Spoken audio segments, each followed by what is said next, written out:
Video शुरू करने से पहले मेरे चैनल को सब्सक्राइब कर लें और घंटी का बटन दबाकर ऑल नोटिफिकेशंस ऑन कर लें ताकि इस चैनल पर होने वाली लाइव स्ट्रीम्स और वीडियोस आपसे मिस ना हो। मेरे काम और मुझे सपोर्ट करने का बेहतरीन तरीका पेट्रियन है। आप पेट्रियन पर चैनल के मेंबर बन सकते हैं। पेट्रियन का लिंक इस वीडियो की डिस्क्रिप्शन में मौजूद है।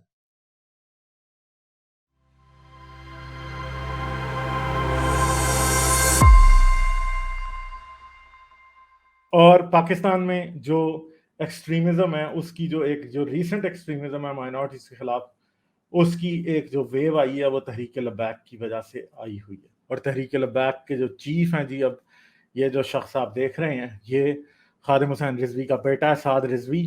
और इसने जो पीछे पाकिस्तान में पूरा पूरा मुल्क बंद करवाया था जब ये इसकी गिरफ्तारी हुई, और अब क्या हुआ है, लाहौर डिप्टी कमिश्नर ने ऑर्डर्स दिए हैं और ये रिलीज हो गया जेल से। और अब क्या है कि ये खुला फिर रहा था। The DC order comes days after the Lahore high court declared Rizvi's detention illegal, approving petition filed by Rizvi's uncle against his continued incarceration. Rizvi was detained by police on April the 12th over charges that he had incited his followers to take law into his own hands, as according to him, the government had renegade on its promise to expel the French ambassador. तो जो French ambassador को मुल्क बदर करने की बात थी, उस बात को देख के अब क्या हुआ है कि इसको पकड़ा गया था और इसने पूरे मुल्क में शोर शराबा, झगड़ा, फसाद, जलाओ घेराओ, शहर बंद कर दिए इन्होंने। और आज ये कहा गया कि इलीगल है इसे पुलिस कस्टडी में रखना और इसको अब छोड़ दिया जाए, और ये छूट गया है। तो ये क्या होता है, ये हमेशा ही होता रहता है। और ये इस तरह के एक्सट्रीमिस्ट जाहिल मुल्ले जो हैं वो सब कुछ करके बच जाते हैं। जैसे मौलाना अब्दुल अजीज है, वो भी सब कुछ करके बच गया हुआ है, वो भी आज वही दोबारा लाल मस्जिद चला रहा है। एक वक्त उसे ये भी धमकी दी गई थी कि तुम्हें लाल मस्जिद नहीं चलाने देंगे, मगर बाद में उसको फिर लाल मस्जिद में रख दिया गया। और ये भी जो जाहिल है अभी, ये भी अब इसको भी अपनी मस्जिद में वापस पहुंच जाएगा। चंदे इनको मिल रहे हैं, इनके पास पॉलिटिकल पावर है, इनके पास पैसा है, इनके पास सब कुछ है। और ये क्या करते हैं, ये लोगों को बेवकूफ़ बनाते हैं। और उन्होंने गुंडे और बदमाश छोड़े होते हैं आसपास के लोगों को ज़दोकोब करते हैं। और इन्होंने तो एक पूरी की पूरी जो है ना वो वॉर डिक्लेयर की हुई है पाकिस्तान की माइनॉरिटीज़ पे, चाहे वो क्रिश्चियंस हों, चाहे वो हिंदूज हों, चाहे वो अहमदीज हों। ये जो हैं ये सारे के सारे इसी तरह करते हैं। तो ये है। अच्छा जी, तो जी ये सारी चीज़ें जो हैं वो होती जा रही हैं। और पाकिस्तान में जो माइनॉरिटीज़ हैं उनके राइट्स की प्रोटेक्शन की गारंटी स्टेट बिल्कुल भी नहीं दे सकती। स्टेट जो है वो बहुत ही बुरी हालत में जो है ना वो इस वक्त जो कुछ भी हो रहा है उसको देखने का कोई भी जो है ना वो तरीका नहीं कर सकती। ये साद रिजवी जो छूट गया, मैंने उस पर बात तो की थी आज, मगर उसकी डिटेल जरा बताएं कि साद रिजवी का छूटने का क्या किस्सा होता रहा। जी बेसिकली सर, साद रिजवी को इन्होंने किसी खास एक्ट के तहत तो गिरफ्तार नहीं किया था। उसके ऊपर इन्होंने एमपीओ लगाया था, मेंटेनेंस एमपीओ बेसिकली रहते हैं मेंटेनेंस, और मेरे जहन से निकल रहा है शायद एमपीओ के तहत 16 के तहत, सेक्शन 16 के तहत।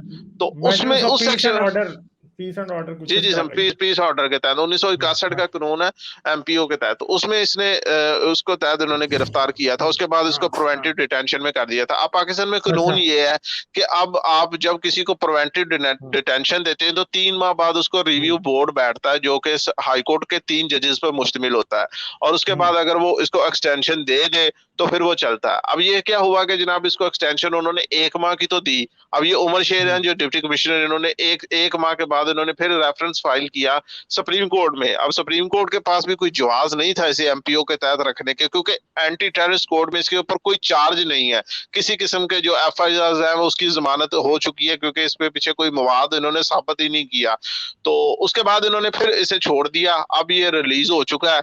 तो क्योंकि अब आपको थोड़ा सा मैं बैकग्राउंड भी बताता चलूं कि पाकिस्तानी गवर्नमेंट क्योंकि फिर इमरान खान के ऊपर सुन्नी तहरीक के जरिए प्रेशर डालना चाह रही है अनकरीब, क्योंकि 12 रबीउल अव्वल आ रहा है तो 12 अच्छा। रबी अव्वल को आपको पता है कि मामला काफी टफ हो जाते हैं। कुछ अर्सा पहले वो जो दाता दरबार में उर्स हुआ था, तो उसमें भी काफी जो शेख रशीद और इस तरह के जो वुज़रा गए थे, इनकी अच्छी खासी उन्होंने बिस्ती की थी और इनको जूते लहरा के दिखाए थे कि अगर आप हमें साद रिजवी को नहीं छोड़ेंगे तो आप भूल जाएं कि हम आपको कोई सपोर्ट करेंगे। तो सर ये बेसिकली पाकिस्तान में क्योंकि सुन्नी मेजोरिटी में है, 70% के करीब सुन्नी मेजोरिटी है, तो इस वजह जी बरेलवी सुन्नी।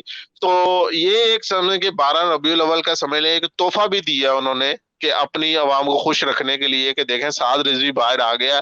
अब ये उसको फिर कहेंगे जनाब आप किसी मजहबी रैली में खिताब नहीं करेंगे, जो चीज भी होगी उसके ऊपर वो फलानी रिस्ट्रिक्शन लगाएंगे। तो आपको पता है कि पाकिस्तान में रिस्ट्रिक्शन लगाने वाले कितने परसेंट होते हैं और कौन सी रिस्ट्रिक्शन लगती है। तो ये सर सूरत हाल है। 12 रबीउल अव्वल का बेसिकली ये तोहफा है। बेसिकली मुझे बता रहे थे, कोई एक मेरा सुन्नी दोस्त है, वो मुझे कह रहा था देखें अल्लाह ताला ने रसूल के जरिए से बशारत दी थी कि इसको मैंने छोड़ देना है, इसको मैं छुड़ा के लेके आऊंगा। तो ये सर देखें अच्छा, उनकी तीनों जो मैंने शुरू में साद रिजवी की बात की थी ना, उसके साथ ये मून वाला क्लिप उसके साथ अटैच करना है। जी जी। तो वो बेसिकली कह रहे हैं कि ये रसूल पाक की करामत है कि खादम रिजवी ने वहां से सिफारिश की और रसूल पाक ने कहा कि मेरे जो जन्मदिन से पहले ये बंदा जरूर बाहर आएगा, आपका परेशान नहीं होना।